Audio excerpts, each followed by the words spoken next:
She was just a stranger on a beach at midnight, her words soft against the roar of the tide. But when she whispered, "We have an hour," it wasn't about the water, it was about us. What she did next made me question everything I thought I knew. I never imagined that a restless night could pull me into something so profound, standing there on the damp sand with the moon hanging low like a silent witness, and a woman whose quiet presence made the crashing waves feel like mere background noise. My name is Nolan Hargrove, and at 23, I was still piecing together what adult life even meant in this quiet, coastal pocket of Seaview Bluffs, California. I'd uprooted myself from Sacramento a year earlier, ditching community college classes that felt like they were going nowhere, chasing this hazy idea of turning my photography hobby into something real. The town was a patchwork of weathered charm, narrow roads like Driftwood Lane twisting down to the harbor, where fishing boats bobbed lazily, and streets such as Harborview Drive lined with salt-faded cottages. My apartment was a shoebox perched above a bait shop on Kelp Street, the kind of place where the smell of brine seeped into everything, and rent was low enough that I could survive on gigs like tuning up old outboard motors or snapping event photos for the local Gazette. That particular evening had started with no hint of what was coming. It was the tail end of August, the air heavy with that briny humidity that clings to your skin, mixed with the distant tang of seaweed washing ashore. I'd spent the day at the Seaview Festival on the main pier, camera in hand, capturing the chaos. Kids with sticky faces from cotton candy, couples swaying to a cover band's rendition of classic beach tunes, and the sun dipping low, splashing the sky in fiery hues of orange and crimson. The string lights twinkled like stars brought down to earth, and laughter echoed off the wooden planks.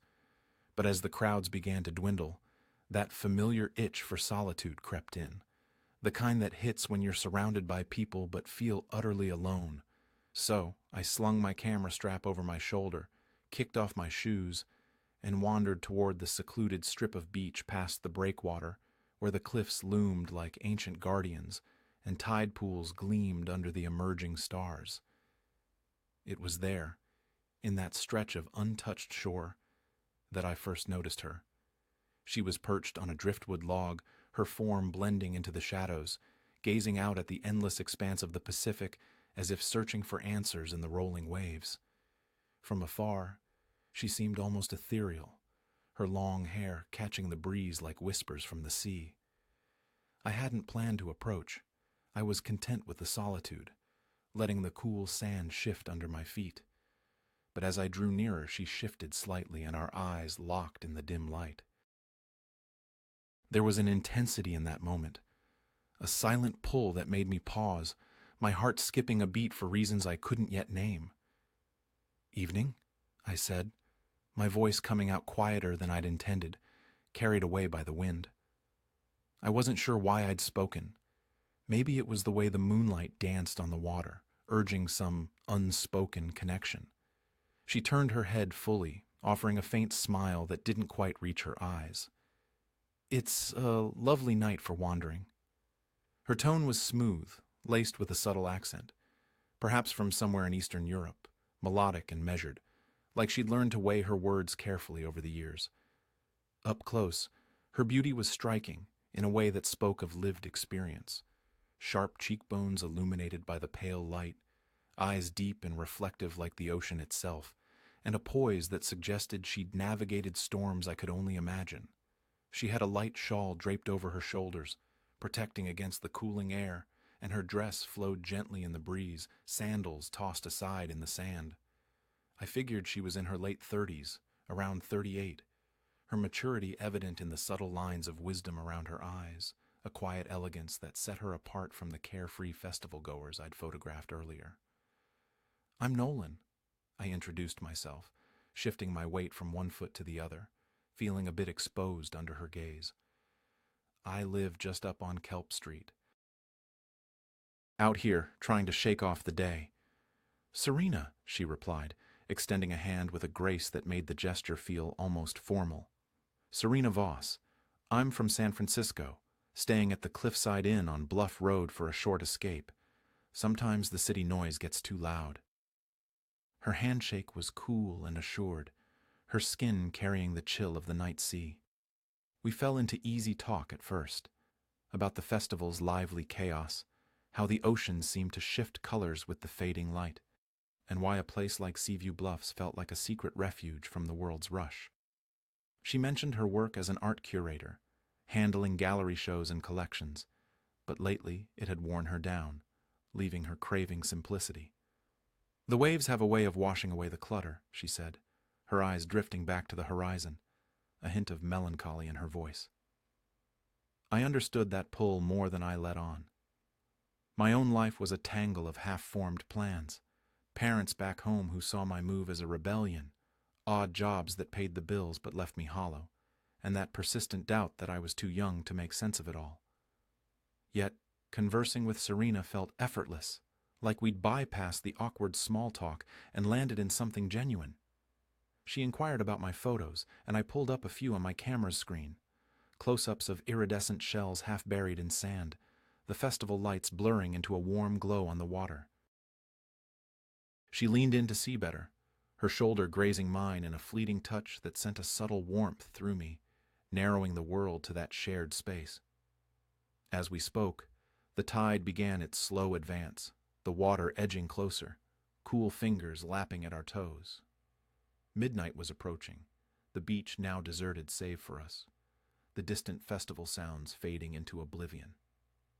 We rose and strolled along the shoreline, our paces syncing unconsciously with the rhythmic surf. Serena opened up a bit more, sharing fragments of her story, how she'd lost her husband in a tragic accident 2 years prior, leaving her adrift in a life that no longer fit. "He was my steady ground," she murmured, her foot displacing a small shell in the sand. "Without him, it's like I'm floating, unsure where to anchor." The weight of her words settled over me like the mist rolling in. At my age, such profound loss was something I'd only glimpsed in movies or heard in passing stories. It felt distant, almost unreal, but her raw honesty stirred a deep urge in me to offer solace, to be present in a way that mattered. "That must be incredibly tough," I said softly, my voice laced with genuine empathy. "I'm sorry you've had to carry that." She shrugged lightly, though her eyes shimmered with unshed emotion. "It is." But moments like this beach at night, they remind me that life keeps moving, like the tides. We paused by a formation of rocks, the water now reaching our ankles, the moon's glow creating a shimmering path across the sea. Serena faced me, her expression a mix of curiosity and guardedness. "You're surprisingly easy to open up to, Nolan. People my age often get lost in their routines, forgetting how to just connect." A warmth crept up my neck at her words, highlighting the unspoken divide, the years between us, her world-weary grace contrasting my youthful uncertainty. It should have felt off-limits, this budding rapport, yet it resonated with a rare authenticity. The age gap hung there, invisible but palpable, making every shared glance feel charged. As midnight arrived, I glanced at my watch, the glow faint against the dark. She eyed the encroaching tide. "We have an hour before the tide," she whispered, her words blending with the waves, carrying an undercurrent that transcended the literal warning. It wasn't merely about the rising water. It hinted at this ephemeral bubble we'd created, fragile and time-bound. My pulse quickened. We should probably start back. But we lingered, settling onto the sand as the waves teased our feet. Serena drew her shawl closer, and I offered my denim jacket, worn from countless outings. She accepted it with a soft thank you, wrapping it around herself. Our dialogue deepened. She recounted travels to art hubs like Paris and Berlin before her marriage, while I confessed my aspirations to photograph forgotten corners of the world, breaking free from this small-town stasis. The attraction was subtle, an extended gaze, a pause heavy with unspoken thoughts. Minutes blurred as we shared, the tide climbing higher, but we paid it no mind, immersed in the exchange. Once her hand grazed mine while pointing to a constellation. and she didn't withdraw right away. The contact was electric, a spark that ignited questions I wasn't ready to voice. I knew I should urge us to leave. She was a fleeting visitor, burdened by grief, worlds apart from my inexperienced self. Yet there we sat, two lives intersecting under the vast sky. When the water hit our calves, Serena rose, offering her hand to pull me up. "Time to go," she said, but her eyes betrayed a reluctance. We waded back through the shallows, the cold biting at our skin. Midway, she stumbled on a slippery stone, and I caught her arm, steadying her balance. Our faces were mere inches apart, her breath warm against the chill, the world suspending in that instant, the roar of the surf, the cry of a distant gull, all muted. She eased back with a murmured gratitude, but the echo of that proximity lingered. Reaching firmer ground, she returned my jacket. "This was unexpected, Nolan, and nice." "Yeah," I agreed, my throat tight with unspoken layers. "Maybe our paths cross again in town." Her smile was enigmatic, holding secrets. "Perhaps." Watching her fade toward the inn's distant lights, I remained rooted, the full tide now claiming the beach, mirroring the internal barriers swelling within me. She was captivating, profound, but so removed from my reality. What had I stumbled into? This is only the beginning. You can't even imagine what she will decide in a few hours. The morning after that night on the beach, I woke to the faint creak of my apartment floorboards and the persistent tang of salt in the air, as if the ocean had followed me home. My name is Nolan Hargrove, 23, still finding my footing in Seaview Bluffs, a coastal town where the days moved as slowly as the tides. My place above the bait shop on Kelp Street was a cluttered sanctuary, stacked with second-hand books, a battered coffee maker, and prints of my photos pinned haphazardly to the walls. Sleep had been a wrestle, my mind replaying Serena's voice, her silhouette against the moonlit waves, the fleeting warmth of her hand brushing mine. It wasn't just attraction, it was something deeper, a pull that felt both reckless and inevitable, like standing too close to a cliff's edge. I rolled out of bed, the sunlight slicing through the blinds, casting jagged lines across the room. My plan was straightforward. Edit the festival photos from yesterday and drop them off at the Seaview Gazette's office on Anchor Way. But as I sat at my desk, the glow of my laptop screen showing kids chasing seagulls and couples sharing ice cream, my thoughts kept drifting to her. Serena Voss, a woman in her late 30s, maybe 39, with eyes that held stories I could only guess at. She was a world apart, elegant, seasoned by loss, her life in San Francisco a universe away from my aimless drift. Yet last night, talking with her felt like finding a language I didn't know I spoke. By midday, the four walls of my apartment felt too tight. I grabbed my camera, slung it over my shoulder, and stepped out into the salty breeze of Seaview Bluffs. The town was alive with its usual rhythm. Fishermen untangling nets by the pier, tourists snapping photos of the weathered lighthouse, the faint jingle of bells from the bakery on Coral Drive. I told myself I was scouting new angles for shots, maybe the cliffs at low tide or the old boatyard off Surfside Lane. But my feet had other plans, carrying me toward Bluff Road, where the Cliffside Inn sat perched like a sentinel overlooking the Pacific.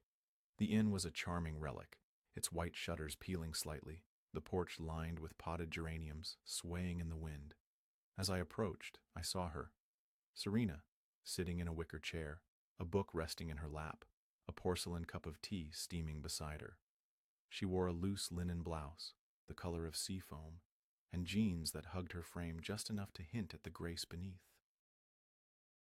Her hair was pulled back loosely, a few strands catching the sunlight like threads of gold. She looked up, and our eyes met before I could pretend I was just passing through, my heart giving a traitor's thud. "Nolan," she called, her voice warm but with a careful edge, like she was measuring the space between us. "Didn't expect to see you so soon." I flashed a grin, hoping it hid the nervous energy buzzing under my skin. "Just wandering. Heard the inn's got the best view in town, thought I'd check it out." She raised an eyebrow, her lips curving slightly as she closed her book, a dog-eared copy of Rilke's poetry, its spine creased from years of reading. It's peaceful, exactly what I needed. Care to sit for a bit? I hesitated, the weight of that invitation settling in my chest. She was a guest, a stranger passing through, a woman whose life was layers deeper than mine. At 23, I was still a kid in so many ways, scraping by with odd jobs and half-formed dreams.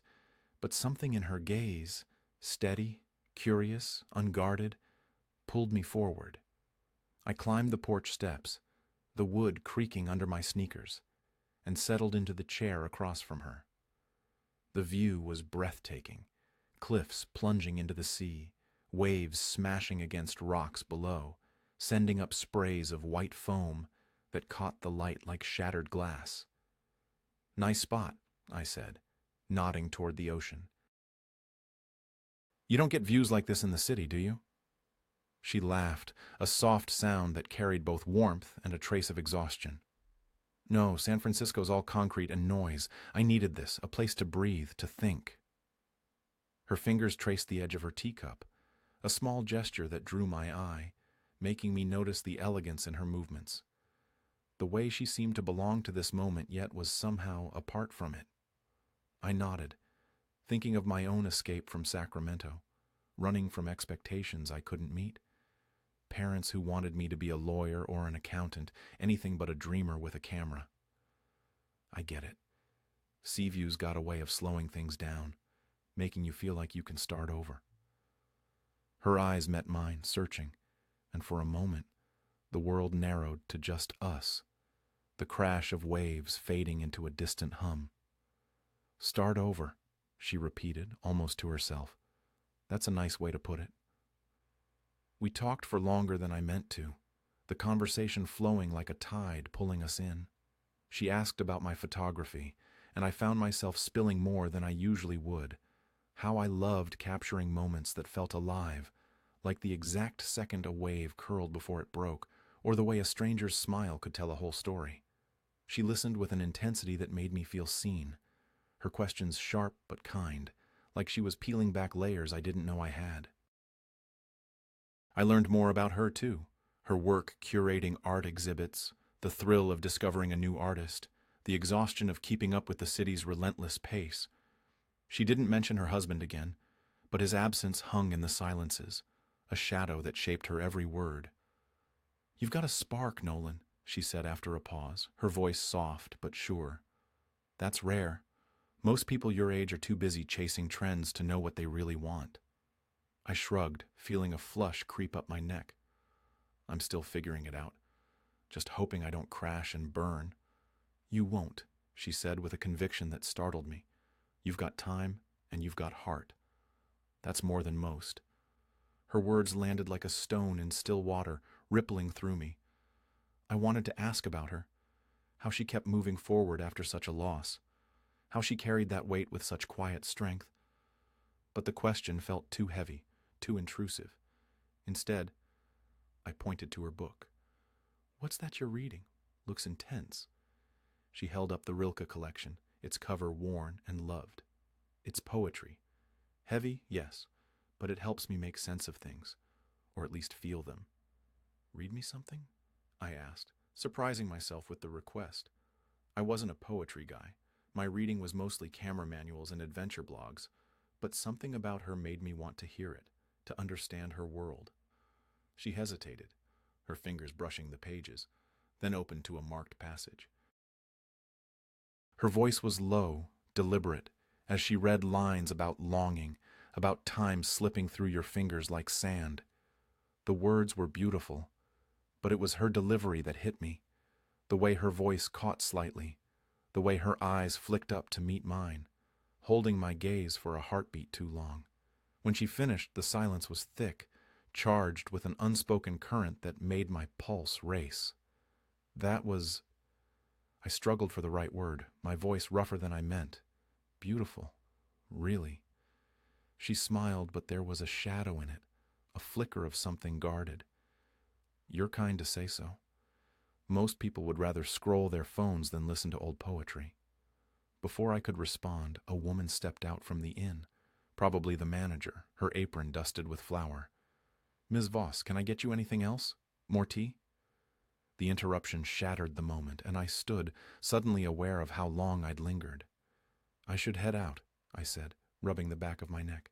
"Got those photos to deliver." "Of course," Serena said, rising too, her movements graceful but deliberate. "But, Nolan, if you're free later, I'm planning to visit the old lighthouse on Tide Point Hill at dusk. I hear it's a photographer's dream. Care to show me?" My heart stuttered. The invitation was casual, but her eyes held a spark that wasn't. "Yeah, I'd like that. 6 work for you?" "6," she confirmed, her smile lingering as I backed away, nearly knocking over a potted geranium in my clumsiness. The rest of the day was a haze. I dropped off the photos, grabbed a turkey sandwich at the Minnow Cafe on Surfside Lane, and tried to lose myself in editing more shots. Seagulls in flight, festival lights against the dusk. But Serena was there in every frame, her voice echoing in my head, her presence a quiet ache I couldn't shake. At 23, I'd had my share of fleeting crushes. But this was something else. Something that felt too big, too real, for someone like me to hold.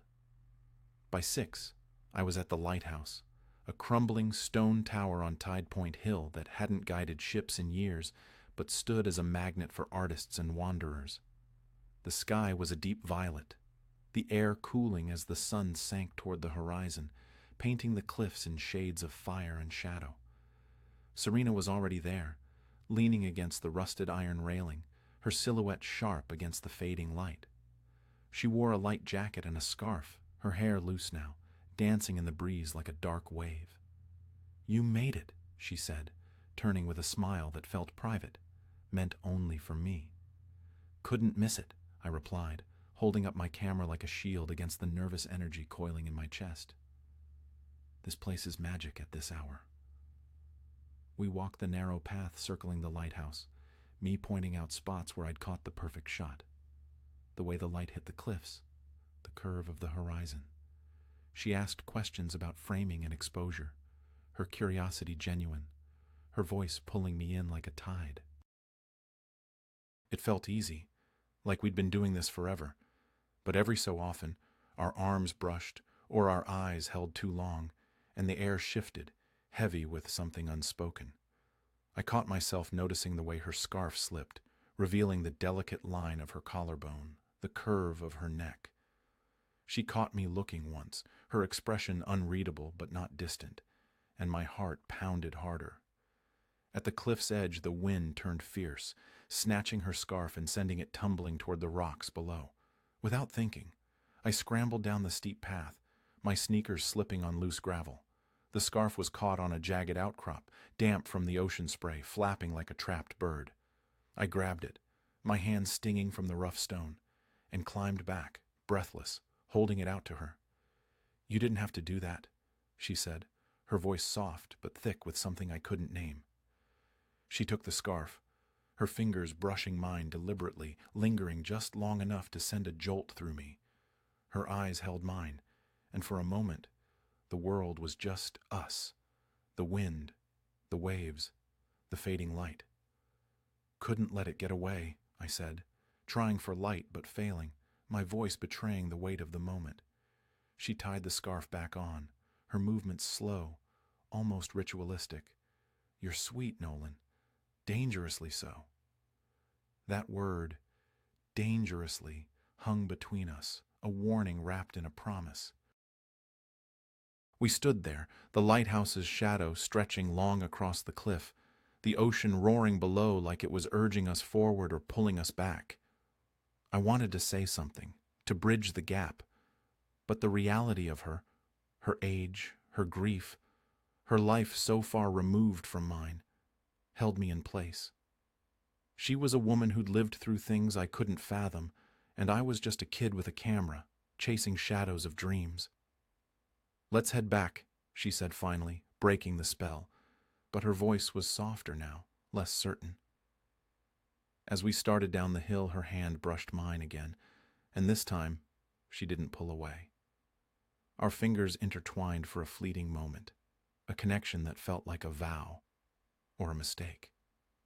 What he says next will change everything, for her and for him.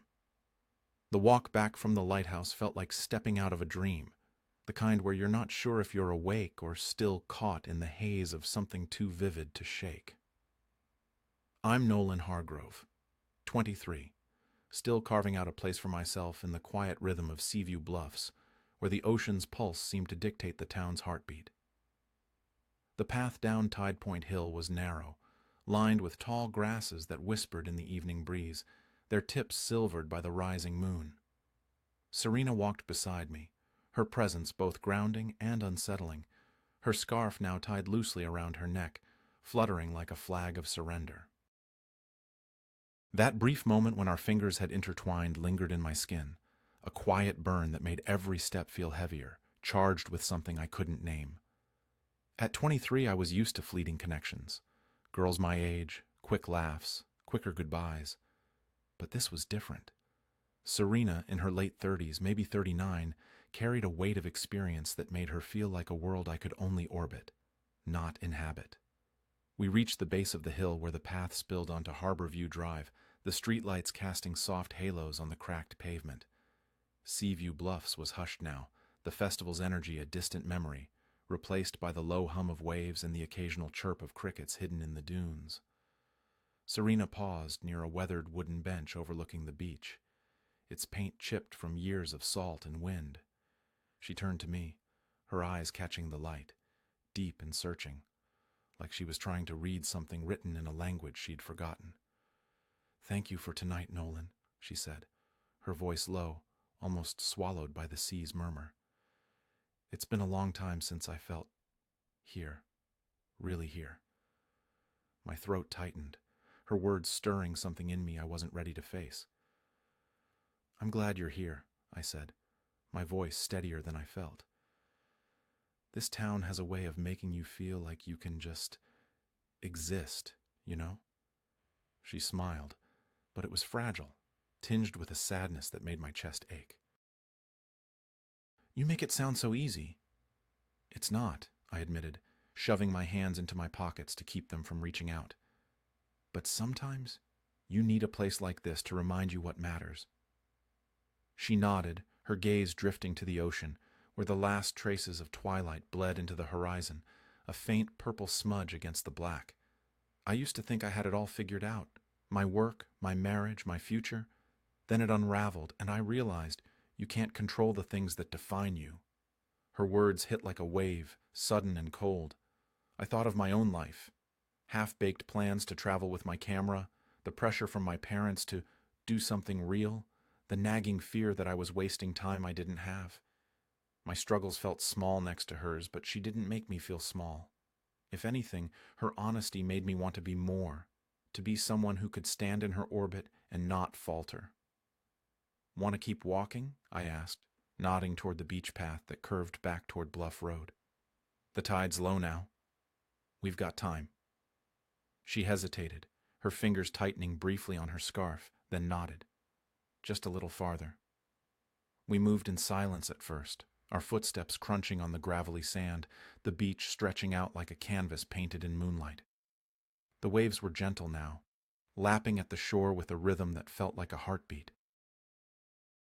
I wanted to ask her more, about her husband, about the life she'd left behind in San Francisco, about why she'd chosen this quiet town to escape to. But the words felt too heavy, like they'd break the delicate balance we'd found. Instead, I pointed to a cluster of tide pools shimmering in the dark, their surfaces alive with tiny movements.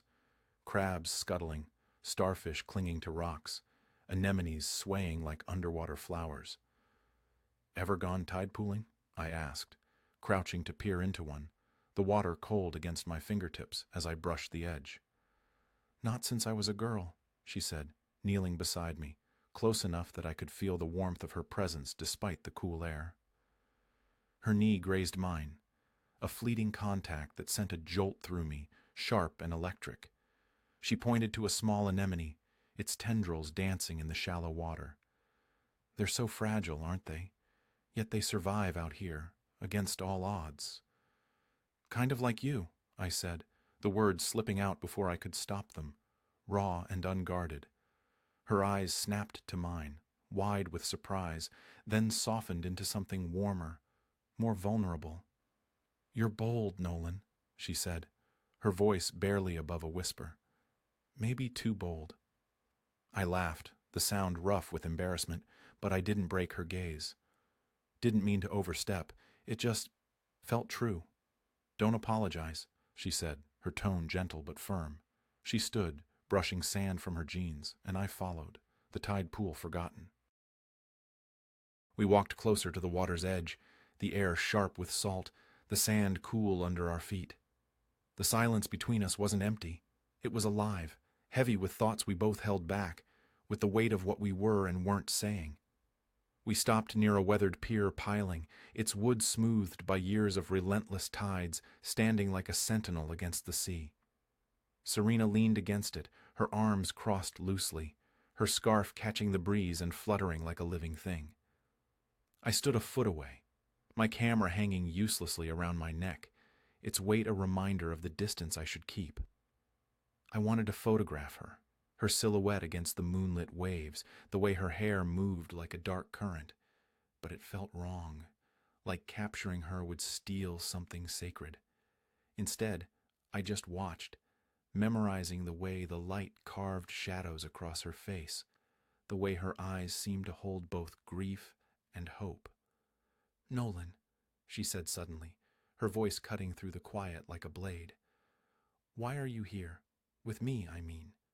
The question hit me like a gust of wind, knocking the air from my lungs. I opened my mouth, then closed it, scrambling for an answer that wouldn't sound foolish. "I don't know," I said finally, my voice raw with honesty. "I just like being around you. You make me think about things I usually push away, like who I am, what I want." She tilted her head, studying me with an intensity that made my skin prickle. "And what do you want?" The question hung there, simple but loaded, pulling at something deep inside me. "I want to be someone who matters," I said, the words spilling out before I could filter them. "Someone who sees the world and doesn't just pass through it. You make me feel like I could be that person." Her expression softened, but a flicker of pain crossed her face, like my words had stirred something she'd buried. "You're young, Nolan. You have so much time to become that person. Me? I'm not sure I have that luxury anymore." "That's not true," I said, stepping closer. Too close, the space between us shrinking to nothing. "You're here, aren't you? You're starting something, even if it's just a moment. That counts." She looked away, her jaw tightening, her fingers gripping the edge of her scarf like it was an anchor. "It's not that simple. Not when you've lost the one person who made everything make sense." Her words were a wall, built from grief I couldn't fully grasp. At 23, loss was an abstract concept, something I'd only brushed against in passing. But standing there, close enough to smell the faint jasmine of her perfume, I wanted to reach through that wall, to be someone who could ease her burden, even for a second. "Serena," I said, my voice low, unsteady. "I know I'm nobody to you, just some kid with a camera. But last night, tonight, it feels like we're more than strangers. Like we could be something real." Her breath caught, and she looked at me, her eyes searching mine like she was chasing a memory she couldn't quite catch. "You're not just some kid," she said softly, her voice trembling. "But this, us, it's impossible. I'm too old for you, Nolan, and I carry too much baggage." "Maybe I don't care about that," I said, the words tumbling out, reckless and true. "Maybe I just care about you." The silence that followed was a living thing, heavy and electric, the waves' rhythm fading into the background. Serena's lips parted, as if to speak, but instead she reached out, her hand grazing my arm, her fingers light but deliberate. The touch sent a shock through me, rooting me to the spot. I stepped closer, my heart hammering, the air between us crackling with everything we hadn't said. "Nolan," she whispered, her voice breaking. "We can't." But she didn't pull away. Her hand stayed on my arm, her fingers curling slightly, like she was holding onto something she knew she should release. I reached up, my hand hovering near her cheek, not quite touching, afraid to break the fragile thread between us. The moonlight painted her face in silver, her eyes wide and vulnerable, and for a moment, the world was just us. Two people standing on the edge of something forbidden, something true. Then, before I could think, before I could stop myself, I leaned in. Our lips met, soft and tentative, a question asked in silence. She froze for a heartbeat, and I thought I'd shattered everything. But then she kissed me back, her hands finding my shoulders, pulling me closer with a tenderness that felt like a confession. It wasn't desperate or rushed. It was fragile, like we were both afraid of breaking something irreplaceable. Her lips were warm, tasting faintly of salt and tea, and for those few seconds, the world dissolved, the waves, the wind, the weight of our differences. When we pulled apart, her eyes were wet, glistening in the moonlight, but she was smiling, a small, broken smile that twisted something deep inside me. "This is a mistake," she said, her voice soft, not accusing, almost wistful. "Maybe," I said, my throat tight, my heart still racing, "but it doesn't feel like one." She laughed, a quiet trembling sound, and leaned her forehead against mine, her breath warm against my skin. "You're trouble, Nolan Hargrove." We stood there, the waves crashing around us, the night wrapping us in its quiet embrace. I knew this couldn't last. Her life was in San Francisco. Mine was here, tethered to this small town and my uncertain dreams. The years between us, her grief, my inexperience, they were barriers too solid to ignore, but in that moment, none of it mattered. It was just her, me, and the ocean, holding us in a fragile bubble of time. Finally, she stepped back, her hands falling to her sides, her scarf fluttering like a heartbeat. "I leave tomorrow," she said, her voice steady now, though it carried a quiet ache. "Back to the city." I nodded, the reality of her words sinking in like a stone. "Will I see you again?" Her eyes held mine, full of things she wouldn't say. "I don't know. But tonight?" Tonight was enough.